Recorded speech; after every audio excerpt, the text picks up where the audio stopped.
Go ahead. This is Frankie Edgar, UFC fighter. Welcome to the Trevor Airdrie Show.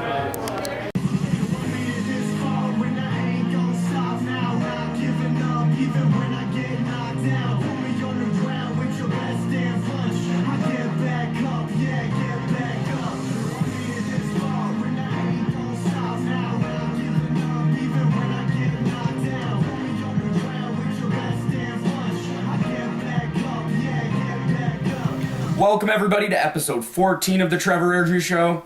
I am your host, Trevor Airdrie. Special shout out to my boy Charron for the theme song Get Back Up. You can purchase Get Back Up or any other songs from Corey at www.charron69.bandcamp.com. And without anything further, on to the show.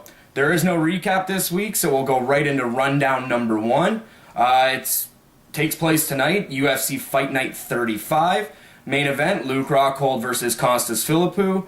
It's going to be a hell of a war. You have Philippou, who's won 5 of his last 6 fights. His last fight coming from a loss to Francis Carmon. And then you have Luke Rockhold, his last fight, Vitor Belfort, getting knocked out in impressive fashion. But he's won 9 of 10, and he's the former Strikeforce middleweight champion. So, both guys are going to be hungry to get back into that win column. I'm going to take Costas Philippou via unanimous decision. I see this fight going a long time, but at the same time, there could be that quick knockout. In the co-main event of the night, we have Lorenz Larkin versus Brad Tavares. I took Brad Tavares via second round knockout in this fight.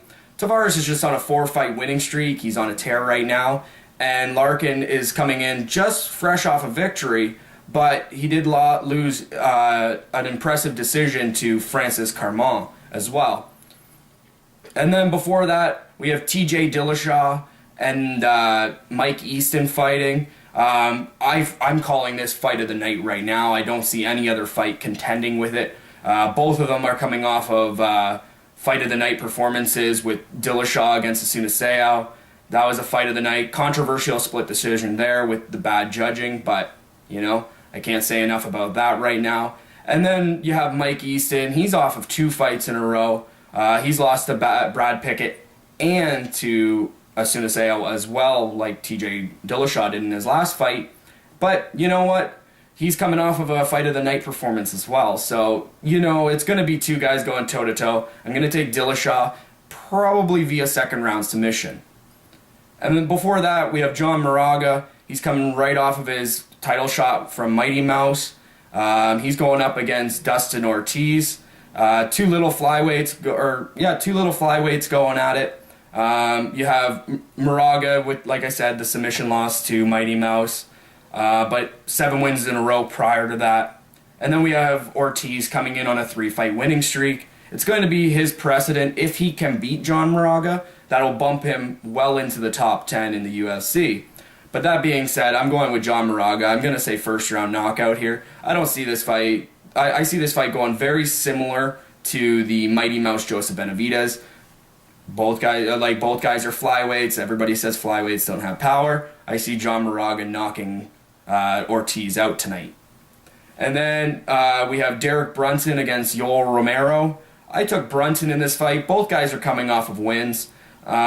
We had Romero, all his fights are ending in KO or TKO, either win or loss. And then you have Brunson that's well more rounded and more of a complete fighter. And that's why I'm taking Brunson in this fight. I just think he's going to just out-wrestle and whatnot to take the victor. And then starting out the night, we have Cole Miller versus Sam Sicilia. I took Cole Miller. Cole Miller, 9-6 in the UFC. Been in the UFC since 2007.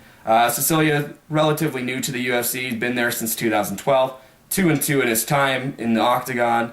I just see, Cole Miller destroying this kid. And I'm going to say Cole Miller via decision, but it's going to be an impressive decision that you might even see a 30-26 in the fight. And then I'm just going to run down the rest of the card pretty quickly. Ramsey Nijem, I took him to beat Justin Edwards. I took Isaac Valif Flag to beat Elias Silvareo. Trevor Smith over Brian Houston. Oz Killick, I took him to beat Smolka. I took Garrett Whitley to beat Vince Pinchel. And starting out with the night, I don't understand why this is on Facebook. I have no idea why this is on Facebook. You have a 19-5 Charlie Brenneman against a Brunel Dariush who's 6-0. A 19-5 versus a 6-0 on Facebook? What are you thinking, UFC? Regardless, I took Brenneman to win. And the prelims are starting at 5 o'clock on Sportsnet 360, and I believe that goes right into the main card on Sportsnet 360. And then make sure you tune in after this UFC Fight Night 35 to watch the premiere of Team Canada versus Australia on TUF Nations. Got a couple buddies on that show, and I'd like to see them do well, so make sure you definitely support them. So that was the first recap of the show. So now we go to In the News. In the News is sponsored by Fear the Fighter Training Academy. You want to be the best, train with the best, go down to 512 Charles Street East in Kitchener, Ontario. If you want any more information, go to www.fearthefightertrainingacademy.com and get more info there. So, news of the week, we have a bunch of stories coming out of the week. We have UFC former welterweight champion George St. Pierre, who did announce a hiatus earlier, late 2013. His decision to leave is very heavily focused on the UFC's lack of drug testing. He did go into UFC 167 trying to get a drug test against Johnny Hendricks, and he wasn't pointing any fingers. He wasn't saying Johnny Hendricks is on steroids, but he just wanted to clean up the sport, and he felt that the UFC didn't have his back, and it weighed heavily on his decision to step away from the cage. And some sad news to report on. Kat Zingano's husband, Mauricio, he passed away at 37 yesterday from an apparent suicide. The police were very hesitant to call it an apparent suicide before all the results and tests are coming back, but that's what they're ruling out that's what they're ruling right now. And yeah, he was 37, and he was Kat Zingano's coach, 2-0-1 in pro MMA, a third-degree black belt in Brazilian Jiu-Jitsu. He had a long list of accomplishments, and he will definitely be missed by that camp, and definitely by Kat Zingano, so thoughts and prayers go out to the Zingano family and friends. We also had 2 fights announced for UFC on Fox 11. It takes place April 19th. We have the title eliminator, I guess we should call it, between Fabricio Verdum and Travis Brown, which should be a crazy, crazy fight. Travis Brown's on a tear, and Fabricio Verdum at any given time can shock the world like he did with Fedor Emelianenko. So that should be a great fight. Co-main event, unless it gets bumped from a more impressive fight, it's going to be Liz Carmouche against Miesha Tate. Both of them have come off of losses to Ronda Rousey, but Liz Carmouche did rebound from that to beat Jessica Andrade. It's going to be a great fight, but where's Miesha's head at after the loss to Ronda Rousey? If you saw that post-fight, I don't really know if her head's in the game right now, and it could be a very dangerous fight because Carmouche is no joke. She's a killer in the cage, and Miesha Tate better shake off the dust from the Ronda Rousey thing and go in there guns a-blazing. Bellator news, we had them announce 2 trilogies this week, actually. Just one they don't have a date on, and that's Eddie Alvarez against Michael Chandler. Eddie Alvarez and Michael Chandler are expected to,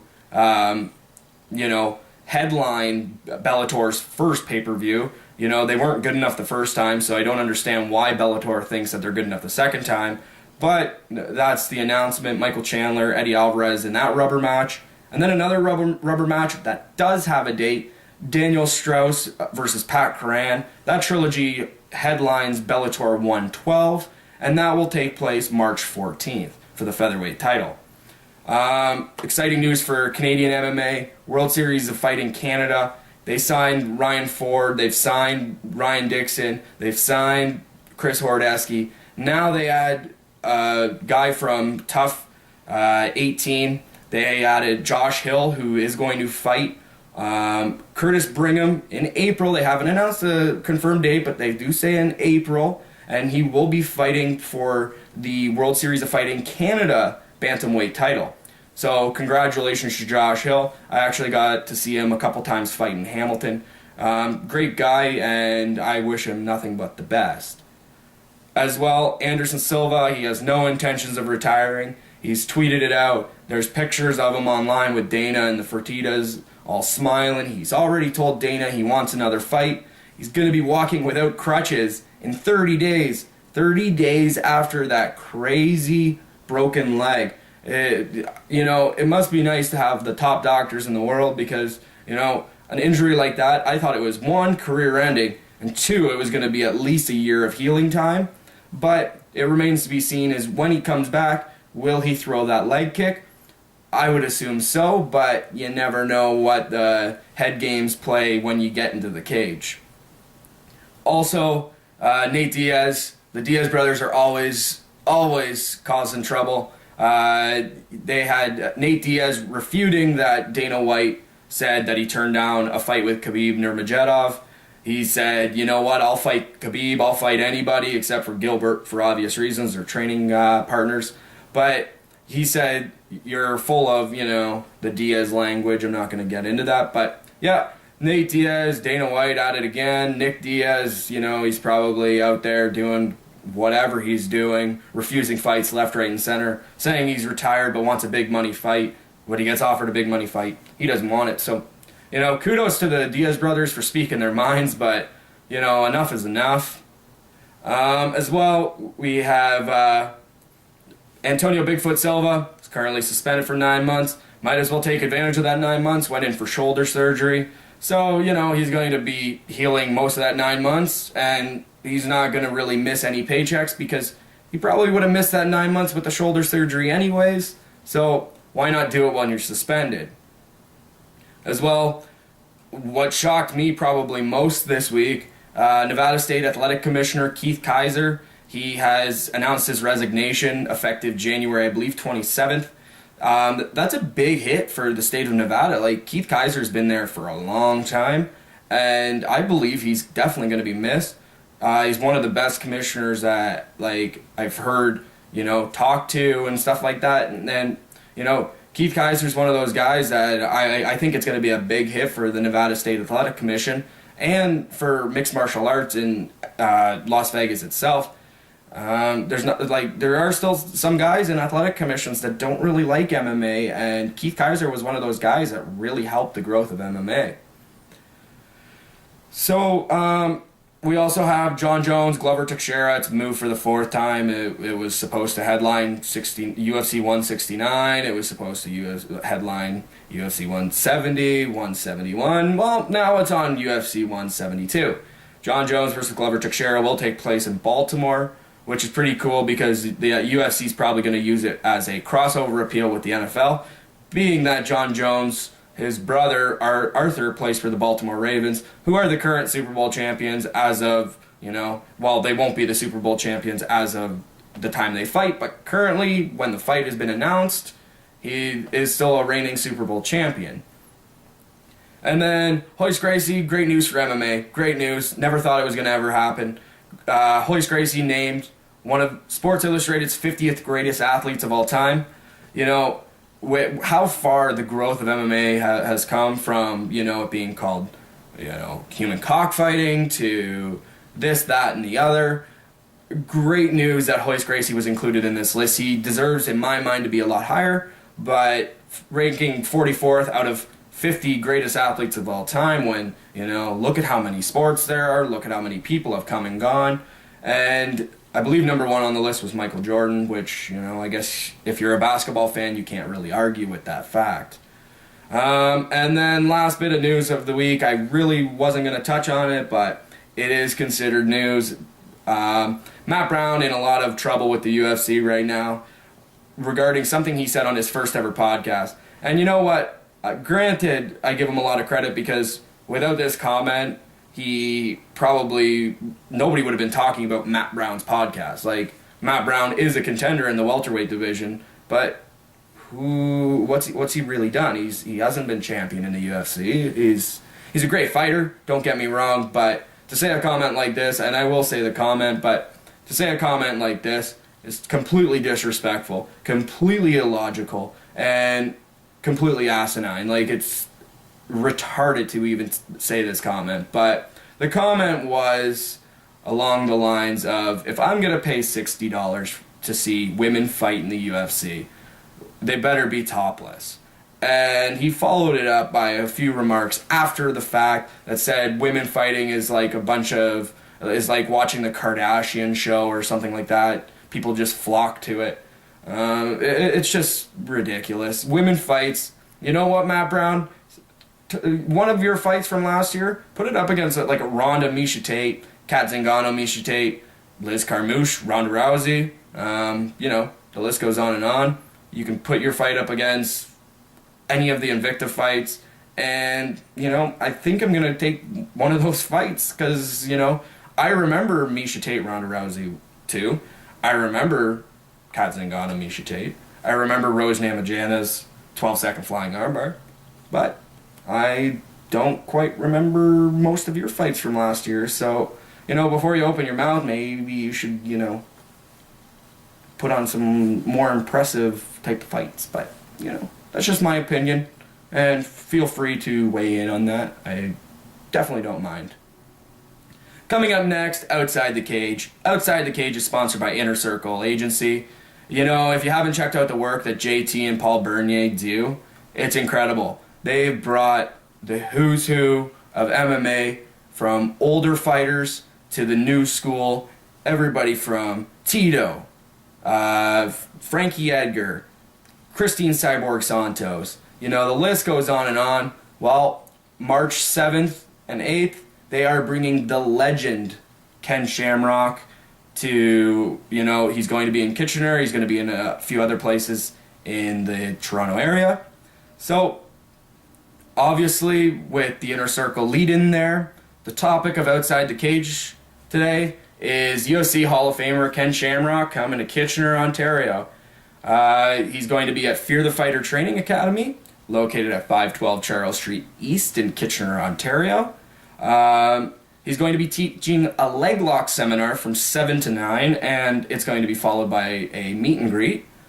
Plus, you look at the accomplishments that Ken Shamrock had. 28-15-2 in pro MMA. First ever UFC super fight champion, which the super fight title eventually turned into the heavyweight title. He's the first inductee into the UFC Hall of Fame with Royce Gracie. He is the first fighter to ever defend any UFC championship. He was the first draw in UFC history against Royce Gracie. He was the King of Pancrase in 1994. He was the first ever champion for them as well. He was also a Pride Grand Prix 2000 Finals super fight winner. He was also in pro wrestling too. Number 8 of the PWI, which is the biggest wrestling publication in the world. He was number 8 on the PWI 500 of the year in 1998. He also was the first ever TNA World Champion, which used to be the NWA World title. He was the WWF Intercontinental title or champion, or if you're a new school fan, I guess it's called WWE now. First ever WWF King, or not first ever, but the WWF King of the Ring of 1998, and he was a WWF Tag Team Champion with the Big Boss Man. So the list of accomplishments are many with Ken, and you can come out and learn leg locks from Ken Shamrock. How cool is that to learn leg locks of Ken Shamrock? So like I said, Fear the Fighter Training Academy, 512 Charles Street East in Kitchener, Ontario. It's 7 to 9 on March 7th, and $50 gets you the seminar and the meet and greet. $65 gets you the seminar, the meet and greet, and the after party. So definitely come out and check that event out. And if you want tickets, you can go to Fear the Fighter Training Academy at 512 Charles Street East in Kitchener. So definitely check out that event. And you know what? If you see Paul or JT coming to a town near you with one of their fighters, check them out. They're great guys to talk to, and they bring the who's who. So coming up next, Trevor's Corner. Trevor's Corner is sponsored by M&A Sports Media, where you can see this show every single Wednesday. We also do news, UFC rankings. We're at a lot of the MMA events, the grappling tournaments. We'll be at PFC in March. And so if you ever see us at an event, definitely come by, say hi, we'll talk MMA all day. And absolutely go and check out www.mnasportsmedia.com. Alright, this week on Trevor's Corner, topic of the week is TUF Nations, Canada versus Australia. It premieres tonight. Incredible cast and crew. On top of that, coach of Team Canada, Patrick the Predator Cote, who fought Anderson Silva for the middleweight title. And for Australia, you have Kyle Noak. Should be a very interesting fight at the very end. And definitely a fight that I'm excited for in 2014. That being said, this is to create new talent in the UFC, so we'll get right to the cast.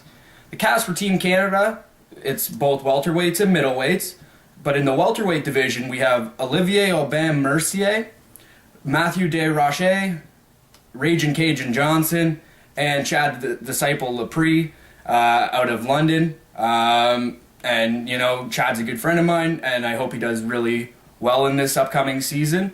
In the middleweight division, we have Luke Harris, Nordine Talib, Elias Theodoro from Toronto. So I'm very excited to see him again because I saw him a few times at the Score. I actually had the joy of talking to him.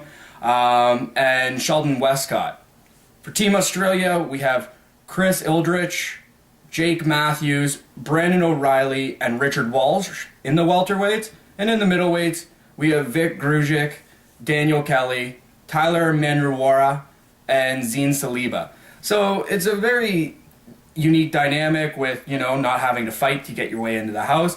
The training camp was probably pretty hard on them, but at the end of the day, they don't have to fight to get into the house, which is a very interesting thing. That being said, my picks for this season, and you know what, they are going to be extremely biased. I'm going to take Chad Lepre in the welterweight division, and I'm going to take Elias Theodoro in the middleweight division. That being said, Chad Lepre, 7-0, incredible fighter. He was just born to fight, and if you ever see Chad in an event, he's a very soft-spoken, humble guy, and he'll definitely, you know, talk to you and, you know, shoot the breeze with you. And then Elias Theodoro, he's a character. He was on Dragon's Den last week as a model. He's modeled Miami Heat gear. 8-0 in the cage. Just a stone cold killer in the cage. And then, you know, he gets out of the cage and he models for a living, I guess. That being said, I don't see him modeling too much longer. I see him walking his way through the middleweights on this season of The Ultimate Fighter. And I'm so stoked to actually see Canada get its due in The Ultimate Fighter. Australia's had it before with Australia versus England. It's nice to see Canada get their shake of things. And it's actually a perfect time for the UFC to do TUF Canada because WSOF is nipping on the heels with all the signings they've made in Canada lately. Like I said earlier in the show, you know, Josh Hill just signed, Chris Hordeski's there, Ryan Ford's there. So in the Canadian market, WSOF is actually fast approaching the UFC. But I'm so excited for this. It premieres tonight at 10 at Sportsnet 360. It'll be every Wednesday on Sportsnet 360. And I'm super excited. And I wish Chad Lepre and Elias Theodoro all the luck in the world. I hope you guys crush it and walk away as TUF champions, both of you. Alright, so that was Trevor's Corner. Coming up next, the Rundown Part 2. It is currently unsponsored, so if you're interested, if you own an MMA clothing company, gym, anything, let me know. Hit me up on email, mnatrevor@gmail.com, on Twitter, mnatrevor, or hit me up on Facebook, Trevor Airdrie, add me, or you can also add the M&A Sports Media Facebook page and get me there as well. Alright, so the Rundown 2, stepping away from the UFC, one of my favorite promotions going right now. We have WSOF 8. It takes place January 18th, so this weekend. It's on NBC Sports, and the prelims are online. In Canada, I believe the whole show is simulcast online, unfortunately, because I do believe that NBC Sports Canada doesn't actually show WSOF. I would assume that would change in the near future with WSOF Canada. But that being said, it's a crazy card. I love how WSOF is building their brand. I love how ballsy they are by, going out and challenging Bellator to a winner-takes-all pay-per-view last week. WSOF is quickly becoming one of my favorite promotions to watch.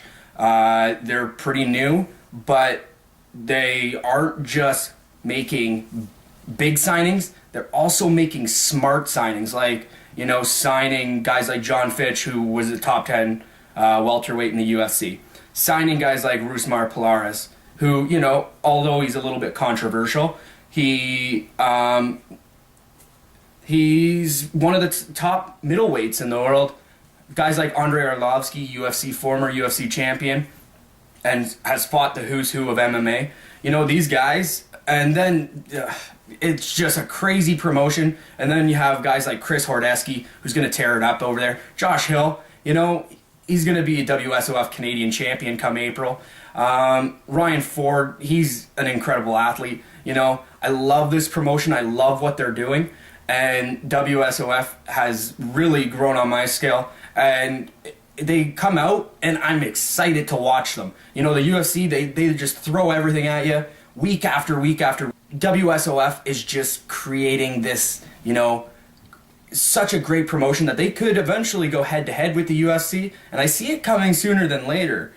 So that being said, World Series of Fighting 8, like I said, January 18th, mark it on the calendar, definitely watch this weekend.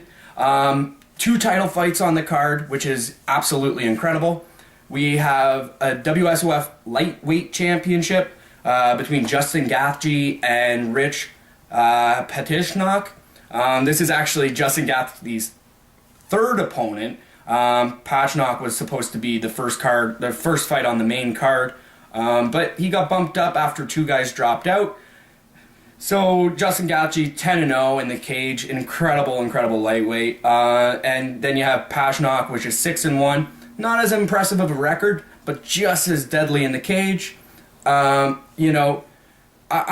definitely gonna go with Gaethje on this one. I just think he's gonna be too much for Petishnock to knock off, no pun intended.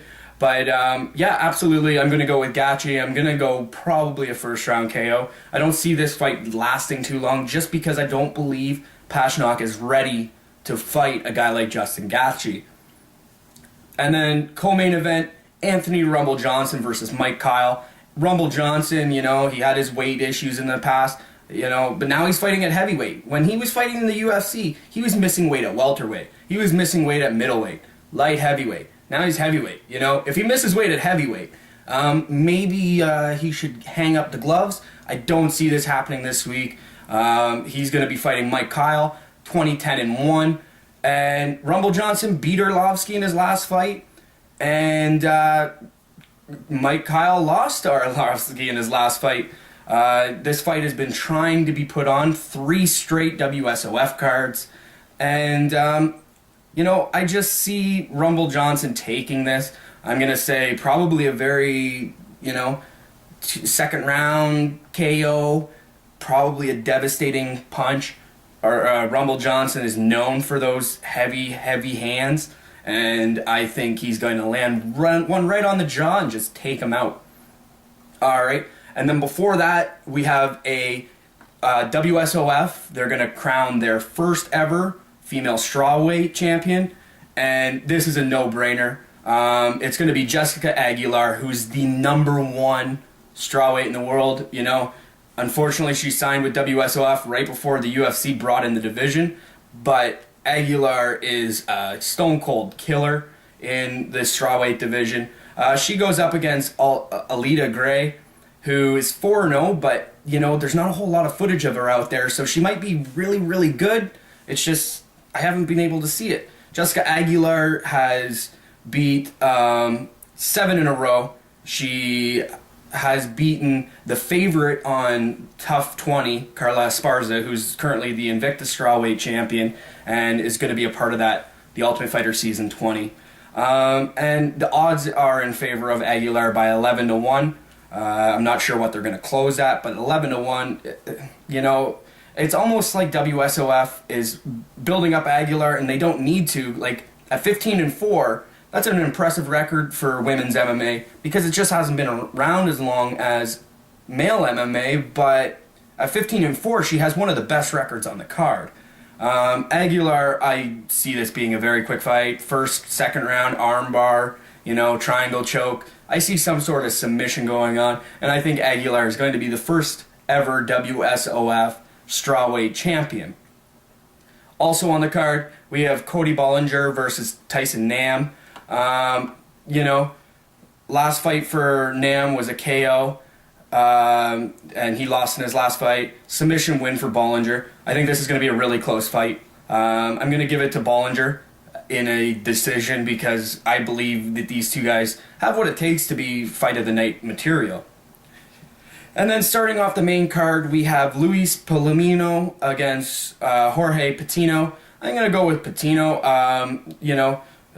Luis Palomino was originally supposed to get Rich Padishnock, but he got bumped up to the main event. I just think Patino is, from what I've seen, 32-14-2. I think he's very impressive. I see another decision win for Jorge Patino. And then the preliminary card, just going to run down it really quickly. I took Tyler Stinson over Validar Arajo. I got Derek Mayman beating Scott Barrett. Alexis Vila, I have taking the fight against Seidmar Honorero. I have Freddie Asunaseo defeating Brenton Hansen. And starting out the night, I have Jose Caceres beating Anderson Mello. So it's a great night of fights, 2 championship matches, and then you have Rumble Johnson against Mike Kyle. The name recognition's there, and anytime that you can see Jessica Aguilar fight, best strawweight in the world, should be on TUF 20, but I respect it being in WSOF just because I love what WSOF is doing, and they're building it the right way. They're doing everything right in my books. Hopefully Steve Mazzagatti isn't reffing any fights, just because, I saw the WSOF that John Fitch fought Josh Bergman, and, you should probably check on the guy that's been asleep for 9 seconds. But, we'll keep that as it is. And, so the show starts at 7 p.m. The preliminary bouts, they'll be starting at 6:30 online, and then they'll transition into the network at 9 p.m. So it's going to be an incredible night of fights. So 6:30 online, 9 o'clock on TV, or if you are in Canada, you're probably going to have to watch the whole card online until NBC Sports starts airing it in Canada. And then, so that's the rundown part 2. Like I said, it went unsponsored, so if you want to sponsor, hit me up. You have all my contacts. And, so thank you for joining me for episode 14 of the Trevor Airdrie Show. Join me next week for episode 15, and every single Wednesday here on out, because we are back, and it's a good year, 2014, great year of fights coming up. And yes, thanks to Charron for the theme song, Get Back Up. Thanks to my sponsors, Street Soldier, M&A Sports Media, Fear the Fighter Training Academy, the Inner Circle Agency, and once again, come out, see Ken Shamrock, March 7th, Friday, March 7th, between 7 and 9, and learn the leg lock. And so join me next week, and until next time, dream it, believe it, achieve it. I'm Trevor Airdrie, signing off.